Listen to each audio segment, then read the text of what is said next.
Sejam bem-vindos, pessoal, ao nosso novo vídeo. Esse é um vídeo que eu quero falar para vocês sobre um treinamento chamado T4S. A ideia aqui é falar para vocês um pouquinho sobre requisitos de qualidade, programas de qualidade que são utilizados normalmente na indústria automotiva e que nós aplicamos aqui na Aslan.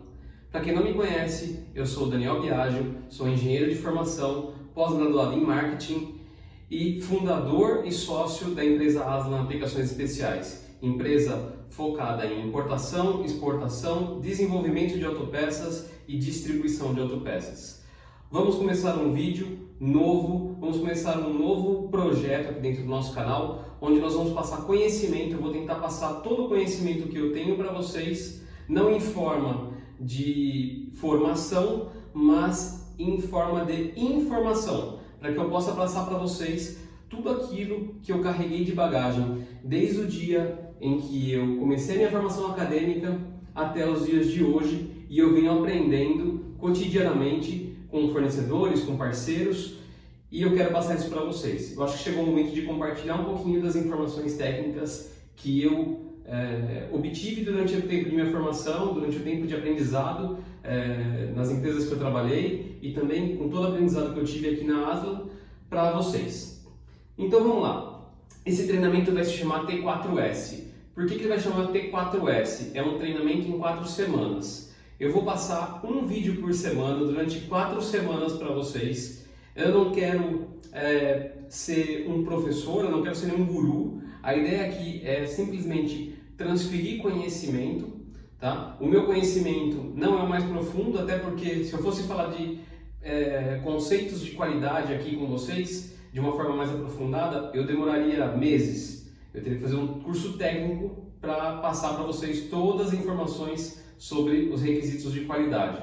Então a ideia aqui em 4 semanas, um vídeo por semana, para não ficar muito pesado, a ideia é passar para vocês uma base. O básico que vocês podem usufruir e utilizar no dia a dia de vocês, na empresa de vocês, para uma vaga de emprego ou para um projeto que você está bolando na faculdade ou que você está bolando para a sua vida mesmo. Tá? Então a ideia é essa, aplicar os conhecimentos básicos que eu vou passar. E é claro, se vocês quiserem se aprofundar, eu vou colocar alguns links aqui para que vocês possam se aprofundar no assunto, se vocês quiserem. Ou mesmo se eu não colocar nenhum link também, vocês podem estar me perguntando e eu indico algumas referências bibliográficas para vocês estarem consultando e checando informação e buscando mais a fundo as informações referentes ao sistema de qualidade. Bom, antes de começar a falar um pouquinho sobre qualidade hoje, eu quero balizar as nossas... balizar um pouquinho das nossas expectativas. O que vocês esperam com o que eu vou passar para que ninguém se frustre no final do treinamento. Tá? Então, balizando um pouquinho, compartilhando um pouquinho as nossas ideias, eu vou falar para vocês o seguinte. Primeiro ponto, eu não estou aqui para ser guru de ninguém, para ensinar ninguém e para ser o cara que sabe tudo. Não, eu não sou esse cara. Eu quero compartilhar conhecimento. Tá? Então, se faltou alguma coisa, faltou detalhes, pode me chamar, pode mandar pergunta, eu respondo. E se eu não souber, eu procuro quem sabe para aprender, ou eu procuro nas referências bibliográficas que eu tenho para passar para vocês. Número 2.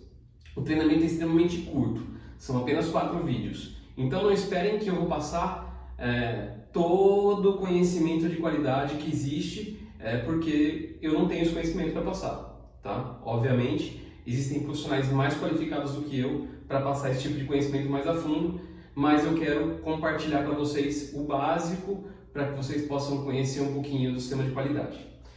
Terceiro ponto, como eu não sou, nunca atuei na parte de qualidade e tudo que eu conheço e aplico aqui são conhecimentos obtidos na prática ou estudando por conta, eu não tenho uma base teórica fundamentada, eu não tenho todo um conhecimento teórico, então eu nunca escrevi nada sobre esse assunto, eu nunca palestrei sobre isso, então é um começo, tá? Eu quero começar por esse ponto que eu acho que é um ponto muito importante para uma carreira de uma empresa que quer desenvolver autopeça ou que queira desenvolver qualquer outra coisa que não seja autopeça. E o quarto e último ponto que eu quero balizar com vocês. Esse treinamento não é focado só para autopeças. Esse treinamento é focado para qualquer pessoa que queira conhecer um pouquinho mais do vasto universo do sistema de qualidade, tá bom? E um último ponto importante que é fundamental, a nossa empresa aplica esses conhecimentos que eu vou passar para vocês aqui no dia a dia. Então, é bacana de vocês saberem que o que eu estou falando é aplicado na prática aqui na nossa empresa, tá bom? Então, eu vou escrever algumas coisas aqui só para a gente ir pontuando conforme eu for falando, conforme eu for discorrendo sobre os temas, tá? O primeiro tema que nós vamos falar, e eu acho que a gente tem que começar por aqui, porque é o início de tudo, chama-se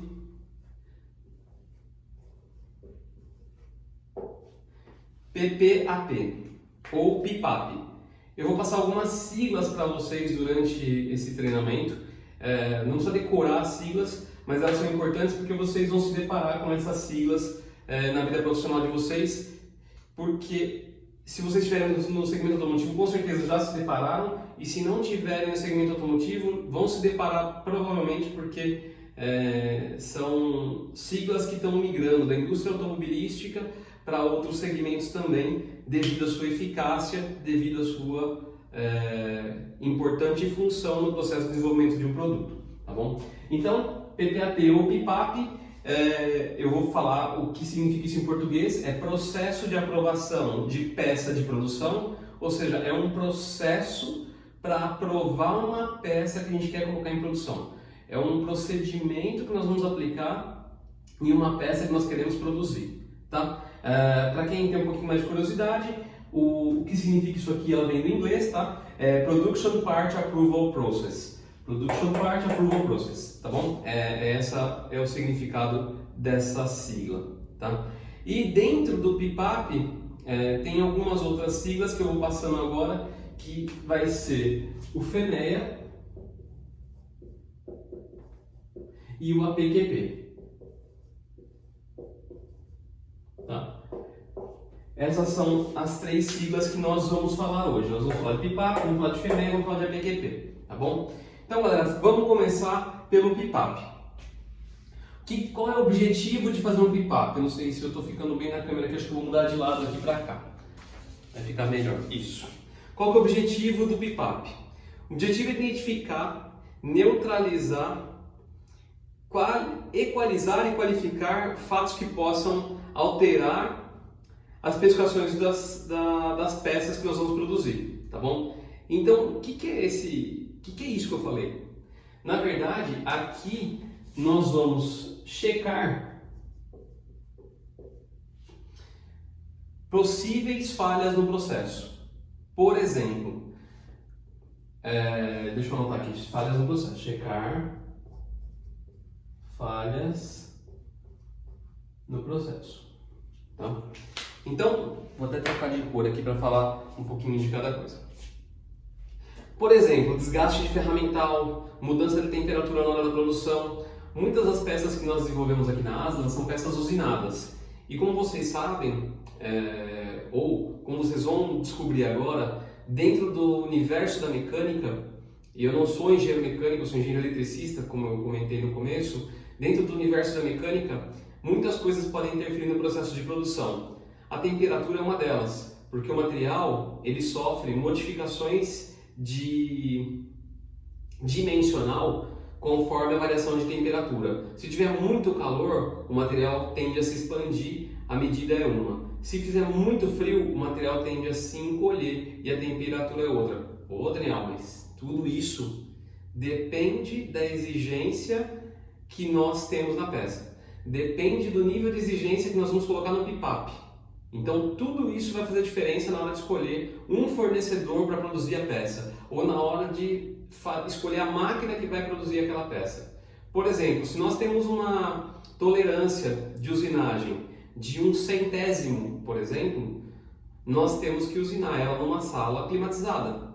onde a temperatura de trabalho da ferramenta que vai produzir aquela peça esteja sempre constante, para que a gente possa garantir essa tolerância de 1/100. Se nós formos para um ambiente que não é climatizado, que não tem temperatura constante, que nós temos variação de temperatura, o que pode acontecer? No primeiro lote a gente produz dentro da tolerância, no segundo lote a gente produz, está fora, não bate, dá problema, trava, não funciona direito. Então tudo isso é muito importante e deve ser levado em conta dependendo do nível de tolerância, dependendo do nível de requisitos que nós temos para aquela peça. Tá? Peças com requisitos altamente técnicos demandam ferramentas de produções mais técnicas, mais avançadas. Peças menos complexas, mais simples, demandam menos complexidade de ferramental, demandam sistemas de produção mais simples e, consequentemente, sistemas de produção mais simples levam o custo para baixo. Sistemas de produção mais complexos elevam o custo de produção e isso se reflete no custo da peça lá na ponta. Tá? Então, às vezes a pessoa vê a peça e fala, poxa vida, mas por que ela custa X e não Y? Por que o do Beltrano custa Y e o do fulano custa X? Porque talvez o Beltrano está usando um sistema de produção mais simples, mais simplificado, não tem uma tolerância tão apertada, não garante uma qualidade, uma durabilidade tão longa da peça. E isso eu vou falar para vocês nos próximos vídeos, tá? Vou falar sobre tolerância, vou falar sobre repetibilidade e vou falar sobre durabilidade de peça. E o ciclano aqui que está fornecendo a X tem uma tolerância mais apertada, fornece uma durabilidade maior, fornece uma qualidade mais robusta, consequentemente o produto mais robusto, mais durável, mais eficiente e ele produz peças melhores. Vou vir aqui para o mundo da Aslan, para o universo nosso da performance, uma peça com tolerâncias mais apertadas, com durabilidade maior e com robustez maior, transfere para o cliente ou para o motor do carro mais potência, mais eficiência, menos desgaste, mais durabilidade, mais confiabilidade. Ou seja, o carro fica mais confiável na pista do que uma peça que talvez não tenha tido um processo de qualidade e seja fabricada de uma maneira diferente, que não leve em consideração nenhum desses pontos aqui que eu estou comentando hoje, tá bom? Então, isso é o PPAP. Voltando aqui para o segmento de performance, uma mínima falha, um mínimo processo errado que pode diminuir a vida útil dessa peça, pode causar quebra de motor e falhas em peças adjacentes que vão acabar refletindo no seu resultado na pista. Tá? Às vezes não vai quebrar, mas reflete no teu resultado na pista. Uma peça que às vezes custou mais barato para você no balcão, de repente na pista vai te custar mais caro, porque vai te tomar tempo. Uma peça mais pesada talvez te tome tempo lá na pista. E a gente sabe que no mundo da arrancada, no mundo da competição, milésimos de segundo fazem toda a diferença. Então, se a gente está buscando esse milésimo de segundo, a gente tem que buscar o milésimo do centésimo na produção. A gente tem que buscar o centésimo do milímetro para a gente poder ter uma peça com a qualidade esperada para o segmento determinado, que no caso é competição, mas pode ser um segmento odontomédico, um segmento hospitalar, um segmento, não sei, enfim, qualquer segmento, tá? Qualquer segmento tem os seus requisitos. Uns mais abertos, que a gente chama, outros mais fechados, e é claro que o segmento de competição é sempre mais fechado, porque ele demanda mais qualidade, demanda mais eficiência na peça. Vamos falar um pouquinho sobre os elementos do PPAP, tá? Então, como um PPAP é composto? Deixa eu apagar aqui para a gente começar a falar um pouquinho dos elementos do PPAP. Então, vou pegar minha colinha aqui. O elemento do PPAP, ele tem que ter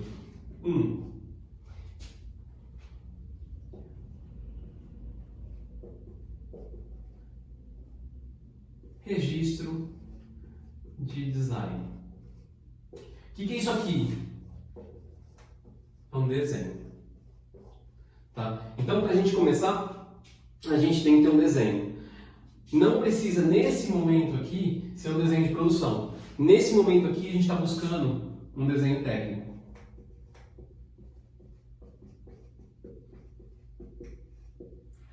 e também estamos buscando um desenho de layout. Por quê? É aqui que nós vamos definir, por exemplo, vou dar um exemplo nosso aqui, tá? Nós fizemos agora recentemente um concurso cultural pedindo desenhos de polias para fazer no Volkswagen AP, e dentre as polias que participaram, todas eram possíveis de ser produzidas. Porque no começo, quando a gente recebeu todos os desenhos, nós checamos o layout. Esse layout é possível de ser produzido? Esse layout é possível de ser replicado? Qual processo tem que ser utilizado para fazer esse layout? Ah, não dá para fazer? Então a gente tirou ela do concurso, nem colocou para votação. Ah, é um layout possível de ser feito. Legal, então vai para a votação, vai para o desenvolvimento e aí posteriormente vai para a produção. É nesse momento do PIPAP, nesse primeiro momento, registro de design, é que nós vamos definir o processo de produção que vai ser feito aquela peça, tá? Com o desenho técnico. Aí, um segundo momento vai entrar o DFMEA, que eu falei para vocês que é o FEMEA. O que é o DFMEA? É o modo de falha e efeito. É aqui dentro do DFMEA que nós vamos colocar aqui requisito de material. Por exemplo, a gente vai fazer o peça em quê? Em alumínio? Em aço? É aço inox? É titânio? Que material que nós vamos usar para produzir essa peça aqui que a gente tem no desenho? Qual vai ser o material utilizado? E por quê? Ah, vamos fazer em titânio. Por que titânio? Ah, porque é uma peça que sofre um desgaste excessivo e tem uma força excêntrica que vai aplicar na peça ali que ela não aguenta, não suporta o esforço. Legal. A inox. Que inox? A ISI 304? A ISI 316? Ah, vamos usar a ISI 316. Por quê? Porque é um segmento alimentício, é uma peça que não pode ter contaminação, é uma peça que não pode oxidar. Ah, então ok, a ISI 316. Ah não, vamos usar alumínio. Por quê? Porque precisa de redução de peso, porque requer um acabamento fino, porque é uma peça que precisa ter redução de custo. Ah, então vai ser alumínio. Ah, vai ser em aço? Por que vai ser em aço? Por causa da resistência ou por causa do ambiente que ela vai trabalhar, porque as outras peças que vão combinar com ela são em aço, por exemplo, o eixo do blocante é em aço porque as engrenagens são em aço. Então as peças têm que casar. Ah, mas qual aço nós vamos utilizar? 1020, 1045? Ou vamos usar um aço mais nobre? Sai 40? Que aço que a gente vai usar? 4340? Enfim. Cromo-molibdênio? Tudo isso vai ser definido nesse momento do FEMEA, tá? Esse é o primeiro requisito do FEMEA. Depois, a gente vai colocar aqui dentro do FEMEA testes. Minha letra é um pouco ruim, tá, gente? Mas eu acho que dá para entender. De desempenho.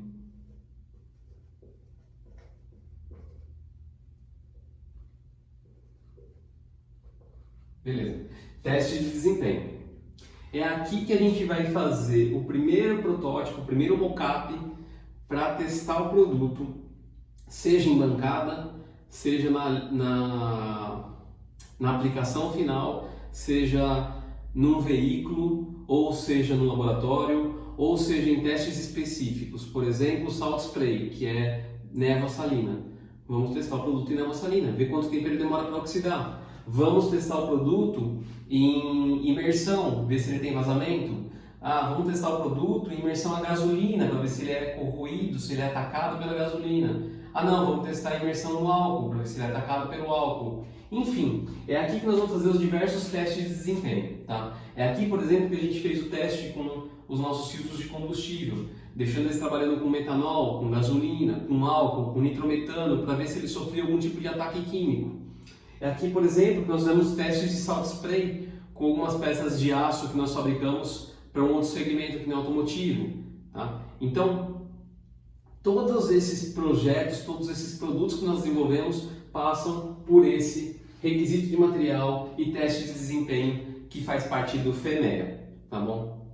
E agora eu queria falar para vocês, porque eu também não quero fazer um vídeo muito longo, eu quero fazer um vídeo um pouco mais sucinto, para que vocês possam acompanhar e poder depois buscar mais referências, tá? A ideia, como eu falei, não é passar tudo, mas passar o máximo de informação possível da maneira mais clara e da maneira mais sucinta possível para que o vídeo também não fique muito longo e não fique cansativo.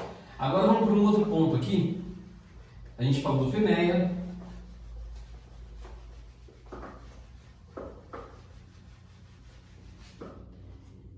Agora nós vamos falar dos níveis de BIPAP.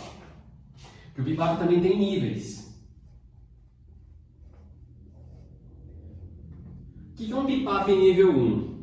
Pô, Daniel, minha empresa é pequena, eu nunca fiz um BIPAP, eu não sei nem o que você está falando, você está falando uma sopa de letrinhas aí para mim. Não fique preocupado. BIPAP nível 1. Esqueci do L aqui.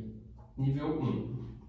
BIPAP nível 1 é um BIPAP onde você vai contar com a colaboração do teu fornecedor. O que é um BIPAP nível 1? É um BIPAP onde você vai pedir para o seu fornecedor, na reunião de projeto, olha fornecedor, eu quero fazer uma caneta branca de plástico com a tampinha azul, com a parte de trás azul, que escreva azul, que tenha uma durabilidade de, sei lá, 6 meses.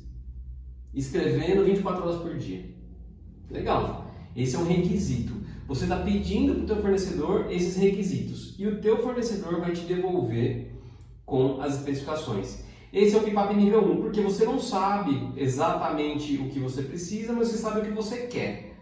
Então, você sabe o que você quer e o teu fornecedor sabe o que você vai precisar para ter o que você quer. E aí você tem um BIPAP onde o fornecedor entrega o produto de acordo com a especificação que você passou. E você tem que acreditar que aquilo tudo ali é exatamente como você queria, como você gostaria. Nós já fizemos muito disso, tá? Eu já fiz muito BIPAP nível 1 aqui, sem o fornecedor saber, sem falar para o fornecedor que eu estava fazendo um BIPAP nível 1 com ele. É uma coisa que você não precisa falar. Você só acorda com o cara o que você quer, acorda o que você precisa, veja se o orçamento está dentro do teu orçamento, se o orçamento que ele te passou está dentro do que você quer gastar e parte para frente com o fornecedor fabricando aquela peça para você. Ou se você vai fabricar internamente, a gente chama isso aqui de estudo make or buy, você vai comprar ou fabricar, você vai fazer make, então você vai definir internamente o que você vai precisar para fazer aquilo ali, é um BIPAP nível 1. Você vai buy, make or buy, se você vai comprar, então você define com o teu fornecedor aquilo que ele quer. Então, BIPAP nível 1, eu vou escrever aqui para ficar registrado, de acordo com especificação do fornecedor. Tá bom? BIPAP nível 2. Então esse BIPAP nível 1 é bem facinho, né? É bem tranquilo. Você vai acordar com o fornecedor e aí vocês vão chegar num acordo e vai ter o produto de acordo com a sua necessidade, você vai testar, vai aprovar e é assim que o projeto vai caminhar, tá? BIPAP nível 2. Aqui inclui, além do acordo de especificação com o fornecedor, fornecimento de amostras.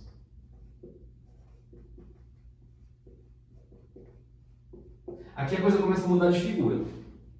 Aqui a gente já começa a trabalhar de uma maneira um pouco mais técnica, porque aqui nós já temos que testar as amostras fornecidas pelo fornecedor.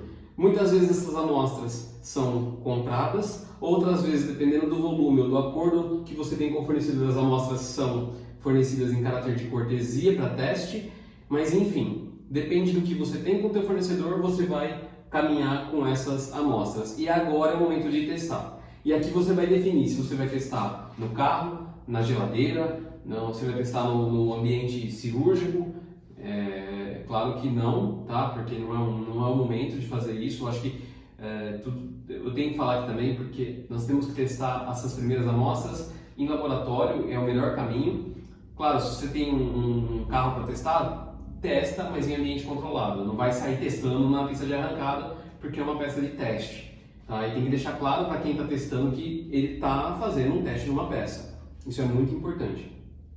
Então esse é o momento de testar. Então, o fornecimento das amostras e testes das peças em campo ou em laboratório, tá bom?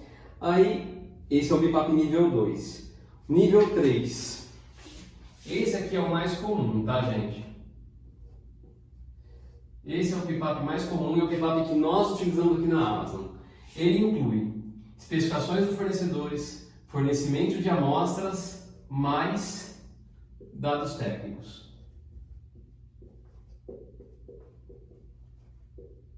Para quê você quer dado técnico? Para checar e balizar se o que ele está entregando é o que você pediu.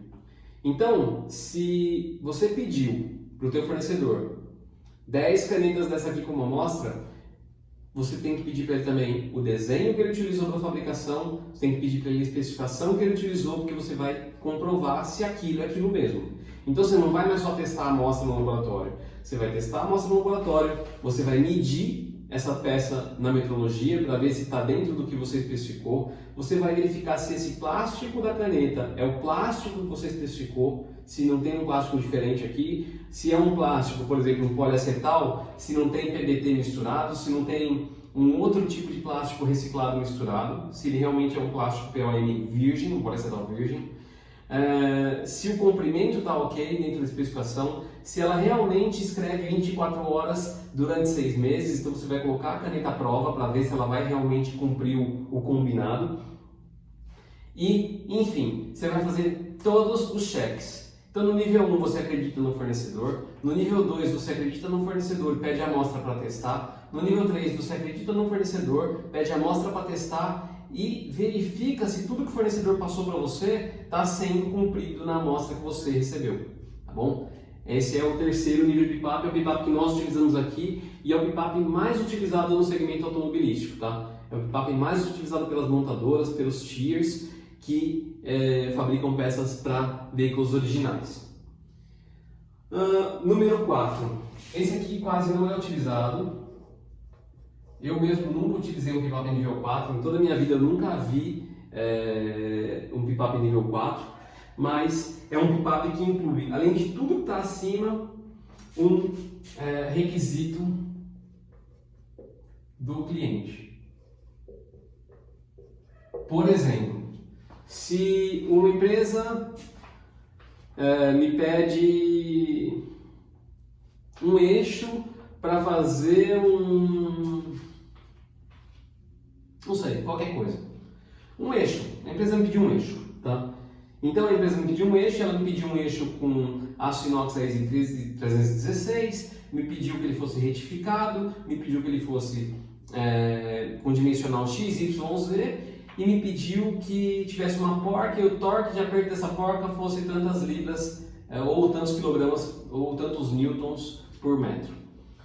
E aqui que entra o requisito do cliente. Eu vou fabricar esse eixo para ele, essa peça para ele, vou chegar com os meus fornecedores de peças, que se eu tiver que comprar mais peças, fazer PIPAP com eles, fazer PIPAP meu e entregar para o meu cliente. Então, esse nível 4 é onde, além do PIPAP com o meu fornecedor principal, eu tenho que fazer PIPAP com os subfornecedores dele. Porque se esse fornecedor, por exemplo, tem um PIPAP com o fabricante de plástico, então o cara que injetou isso aqui faz um PIPAP e o fabricante da matéria-prima plástica faz outro PIPAP, tá bom? Esse é um PIPAP nível 4, particularmente eu nunca utilizei. E o PIPAP nível 5,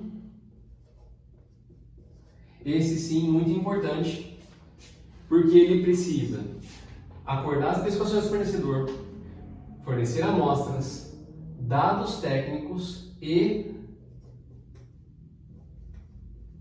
vistoria da produção. Tá? Esse PIPAP nível 5 é um PIPAP que nós já utilizamos aqui, não é um PIPAP que nós utilizamos muito porque ele demanda muito tempo, mas é um PIPAP muito utilizado também na indústria automobilística. Por que esse PIPAP é utilizado na indústria automobilística? Nos nossos próximos vídeos eu vou falar um pouquinho sobre estudo de RR, repetibilidade, carta de CEP, e isso entra aqui. Nesse PIPAP nível 5, nós vamos fazer o seguinte, nós vamos fazer tudo o que foi feito no PIPAP até o nível 3, e depois nós vamos até o fornecedor para verificar a máquina que ele está usando, se realmente a máquina que ele está utilizando para fabricar aquelas peças tem capacidade produtiva para o volume que nós estipulamos, se a máquina tem, se foi feito naquela máquina, na verdade, um processo onde ela vai ter uma repetibilidade das peças, ou seja, se todas as peças serão iguais, se tem um processo de passa não passa ou Pokayoke para verificar a peça durante a produção. Se tem algum tipo de sensor ou algum tipo de trava mecânica ou qualquer outra coisa que vai inibir a passagem de peças defeituosas para frente, ou seja, vai scrapear peças que apresentaram defeitos. Você vai aqui verificar se o processo de produção do cara faz sentido ou se ele vai se perder todo na produção e você vai ficar sem peça, ele vai te atrasar tudo. Você vai checar aqui também se realmente a produtividade que ele esperava quando ele orçou a peça para você vai ser cumprida, e aí você vai medir tempo, você vai verificar se realmente ele consegue produzir a quantidade de peças por hora, ou por minuto, ou por segundo que ele prometeu. Tá? Então tudo isso é levantado aqui na vistoria de produção. Tudo isso é checado nesse momento. Tá? E é muito importante o PIPAP nível 5. Onde vai ter gente que vai falar para mim, pô, mas você nunca trabalhou com qualidade. Como é que você está falando tudo isso pra gente? Eu trabalhei muito tempo na engenharia de compras de uma empresa. Em engenharia de compras, nós fazíamos não só a cotação dos produtos e das ferramentas, nós fazíamos também a checagem da qualidade dos produtos. E eu tive bons professores nessa empresa. Eu tive 3 excelentes professores ali, onde eu pude aprender um pouquinho sobre isso e depois eu pude aplicar aqui dentro da Aslan. Então graças a esse conhecimento adquirido durante esse tempo de trabalho que eu tive, que eu consigo hoje aplicar esse procedimento aqui internamente, tá bom? Pessoal, agora eu vou falar um pouquinho, já falamos aqui dos níveis de PIPAP, eu vou apagar aqui para a gente falar um pouquinho sobre a PQP.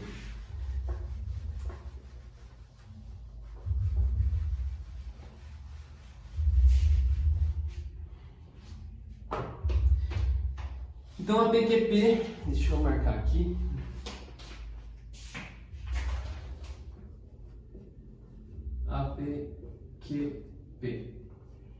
A PQP significa Advanced Product Quality Planning, ou Planejamento de Qualidade Avançado, ou Planejamento de Qualidade de Produto Avançado, tá bom? É isso que significa a PQP. E o que é o APQP? É um plano de tarefas que vai desde a aprovação do desenho até a produção. Ou seja, ele faz parte do PIPAP. Eles estão interligados com a PQP e o PIPAP. PIPAP sem a PQP não existe. A PQP faz parte do PIPAP. Ele pode até existir sem o PIPAP, mas eles estão interligados. Tá? Qual que é o objetivo do APQP? É desenvolver e fabricar os produtos que atendem os requisitos do cliente. Então, fabricar produtos de acordo com a necessidade do cliente. Tá? Sempre focado no cliente, pessoal, sempre. Porque é o cliente que é o cara que tem que receber o produto da melhor forma possível. Isso é muito importante. Então, dentro do APQP, o que tem dentro do APQP? Tem todas aquelas etapas que eu passei no PIPAP, que basicamente são os planos de controle,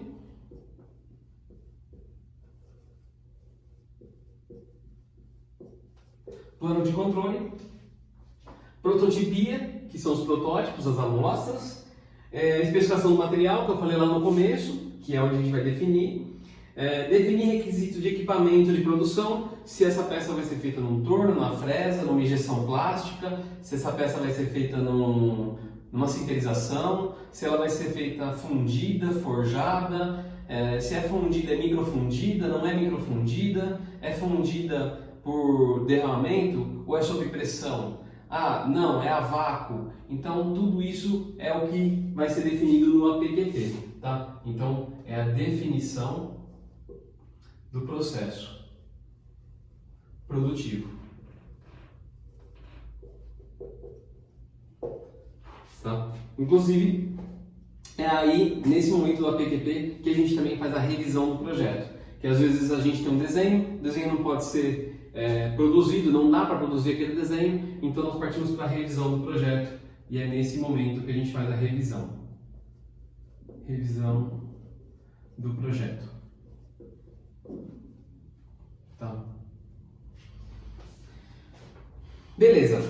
E também, por último, a validação do processo, que é onde eu mostrei ali no BIPAP nível 5, que é a validação do processo que nós fazemos no fornecedor, ou internamente também, se você está produzindo internamente. Aí, por último do APQP, mas não menos importante, nós temos o lançamento do produto e a melhoria contínua. Por quê? Aqui vem o lançamento barra melhoria contínua. Por que tem melhoria contínua? Porque nós sabemos que às vezes nós lançamos um produto, fizemos o que tinha de melhor naquele momento para fazer, porém nos deparamos com uma necessidade diferente do mercado. Quando nos deparamos com uma necessidade do mercado, uma deficiência do mercado, é aqui que ocorre a melhoria contínua. Ou também a gente pode utilizar a melhoria contínua para reduzir custos de produção. Talvez num determinado momento nós escolhemos um processo produtivo extremamente robusto para uma peça que não necessita tanta robustez. Melhoria contínua nele. Vamos fazer melhoria contínua, vamos mudar o processo. Então isso aqui nunca acaba. Isso aqui é um ciclo que está sempre girando. A gente faz o BIPAP, produz a peça, verifica se o mercado gostou, volta, faz a peça, não faz o BIPAP novamente, você não precisa ficar fazendo BIPAP toda hora. BIPAP você faz uma vez só, mas você volta, verifica se a produção está ok, vai para o mercado, vem, verifica se a produção está ok, vai para o mercado pediu uma coisa diferente, aplica a modificação, faz a melhoria contínua e vai revisando e revisando e revisando esse projeto até esse projeto ficar exatamente como o mercado espera. Muitas vezes você lança um produto, o produto está conforme a necessidade de mercado, mas ainda falta alguma coisa. Você lança e relança esse produto até o produto ficar de acordo com a necessidade do mercado. Um exemplo meu aqui, eu vou dar um exemplo para vocês aqui, um exemplo bem prático. O filtro de combustível da Aslan. Ele começou com as conexões fixas, com um filtro de inox anodizado nas pontas, com um tipo de resina para prender o filtro. Ele usava um tipo de rosca e ele usava um anel O-ring. Nós melhoramos pela primeira vez, trocamos os anéis O-rings, modificamos a tela, melhoramos a resina, voltamos de novo a produzir o produto. Voltamos para o mercado, melhoramos o filtro, mudamos a tela, melhoramos a resina, tiramos as conexões, colocamos rosca, mudamos a anodização, processo de anodização, voltamos para o mercado, produzimos de novo, mexemos outra vez no filtro, mudamos o elemento interno, o jeito de fixação, melhoramos ainda mais o processo de produção dele. Então tudo isso é realmente contínuo, isso não para nunca. Nunca a gente para de desenvolver o produto. Aquele cara que copia, ele vai lá, copia e morre o produto ali, ele fica copiando para sempre. Está sempre copiado. Quem desenvolve tem que ter em mente que ele nunca vai parar de desenvolver. Nunca ele vai matar o produto, o produto vai acabar. O produto está sempre vivo, o produto é vivo. Ele está sempre se reciclando e melhorando, reciclando e melhorando. Essa é a chave de manter produtos de boa qualidade no mercado, essa é a chave do reconhecimento do mercado para o produto que você produz. E é muito importante isso aqui. Isso aqui é uma coisa muito, muito importante. É a primeira coisa que a gente tem que ter em mente. O produto não acaba quando você lança. É apenas uma etapa, ou a primeira etapa dele, o lançamento. Depois você vai melhorar ele continuamente, tá bom? Uma coisa que eu ia comentar, o teste do BIPAP e do APQP é o que a gente chama de corrida piloto. Então, a primeira produção do produto, a primeira rodada de produção, a primeira vez que aquele produto entra em máquina para produzir de verdade, para ser produzido em linha, a gente chama de corrida piloto. É muito famoso esse nome, corrida piloto, porque é aqui piloto. É aqui que a gente identifica problemas de produção. Muitas vezes durante o BIPAP nós não identificamos um gargalo na produção. E na corrida piloto a gente consegue identificar esse tipo de problema. Por exemplo, uma esteira onde um posto de trabalho está no lugar errado com relação ao outro, estão invertidos. E aí a gente percebe durante a corrida piloto que aquilo ali não vai dar certo. Aquelas posições na linha de produção não estão ok. Ah, pô, mas o meu produto não é em linha de produção, o meu produto é feito numa máquina. Tá, se o seu produto é feito numa máquina, talvez o tempo de espera de uma cura de uma cola, o tempo de espera de uma cura de uma resina não seja ideal, não está ok. Ou você tem que passar ele para uma linha secundária, para ele fazer a cura ali e depois voltar para cá para finalizar o processo de produção. Tá? Então isso pode acontecer também na corrida piloto, é aqui que a gente vai perceber os gaps que nós temos que, as lacunas que nós temos que preencher, os gaps que nós temos que fechar. Tá? Também nesse momento que vão aparecer peças com defeito, se caso tiver, nós vamos perceber, e é aqui que nós vamos levantar o nosso percentual de qualidade. Ou seja, é aqui que nós vamos colocar, olha, o meu índice de falha não pode ser maior do que 1 ppm. 1 ppm é uma peça por milhão, tá? Ou o meu índice de falha não pode ser maior do que 10 ppm. Não pode ser mais do que 10 peças por milhão. Ou seja, em 1 milhão de peças eu não posso ter 10 com defeito. Tá? Normalmente a gente coloca o índice de falha em ppm, porque é um índice muito alto e nós não queremos ter falha no processo, porque falha no processo é falha no seu bolso. Peça com defeito é prejuízo para quem está fabricando, é prejuízo para quem está comprando, é ruim, isso atrapalha todo o processo de produção. Então é por isso que o ppm é sempre muito apertado. Não é para ter falha. O processo tem que rodar muito redondinho. Tá? Bom, e se a gente descobrir ou verificar que o ppm está aumentando muito, a quantidade de peças com defeitos está aumentando muito, é hora de voltar para cá, para o nosso melhoria contínua e verificar aonde na cadeia está o problema. É no material, é na produção, é na escolha da máquina, na escolha da ferramenta, aonde nós erramos, tá bom? Então, galera, para o primeiro vídeo era isso que eu queria passar para vocês. Esse é um esqueletão de um processo de PPAP, um processo de PPAP. Espero que vocês tenham gostado bastante do vídeo. Eu gostei muito de fazer isso para vocês. Não estou ganhando dinheiro com isso, não é meu interesse ganhar dinheiro com isso. Eu não sou especialista em qualidade, eu sou um gestor, fundador e também um colaborador aqui da Aslan. Eu trabalho também aqui todo dia, por incrível que pareça.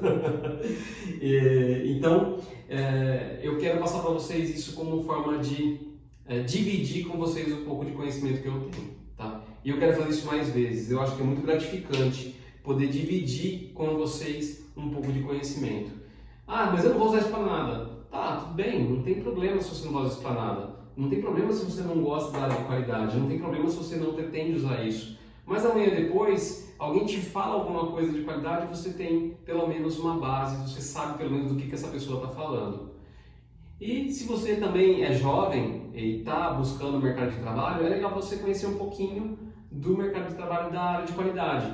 E quando for participar de uma entrevista, você sabe o que é um FIMEA? Olha, eu lembro lá daquele vídeo, eu sei mais ou menos, tal, pipá, dá para falar, entendeu? Já dá para enganar bem, dá para enganar bem. Não, brincadeira, gente. Não quero que ninguém engane ninguém, não. Eu quero só que vocês tenham conhecimento realmente do que eu estou querendo passar. Espero que vocês tenham gostado. Eu quero aproveitar esse momento aqui para mandar um abraço para 3 pessoas muito queridas que me ensinaram muito disso daqui que eu aplico hoje no meu dia a dia. Se eles estiverem me vendo, me mandam um e-mail, porque eu também perdi o contato com vocês. Danilo Teixeira, um cara fantástico, trabalhou comigo. Na verdade, eu trabalhei com ele. O André Baleiro, também um cara muito bacana, que nós trabalhamos juntos. É um cara que me ensinou muito. E o Renato Alves, ele também é um cara que me ensinou bastante sobre essa questão de qualidade.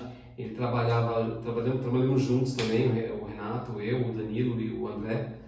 E são pessoas muito queridas que eu gostaria, faço esse vídeo inclusive em homenagem ao que eu aprendi com eles, um pouquinho que eu aprendi. Eles vão puxar minha orelha, vão falar que eu passei muito pouca informação, porque esses caras são detentores de informações riquíssimas. E quem sabe eu não tenho a oportunidade de chamá-los aqui para falar para vocês um pouquinho de qualidade. Se eles estiverem vendo o vídeo e quiserem compartilhar conosco o conhecimento, o vasto conhecimento que eles têm, será um grande prazer eu também aprender mais um pouquinho com eles, junto com vocês. Tá?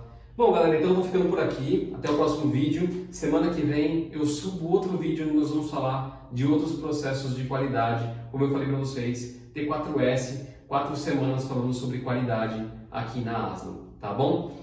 Um abraço, até o próximo vídeo. Tchau, tchau.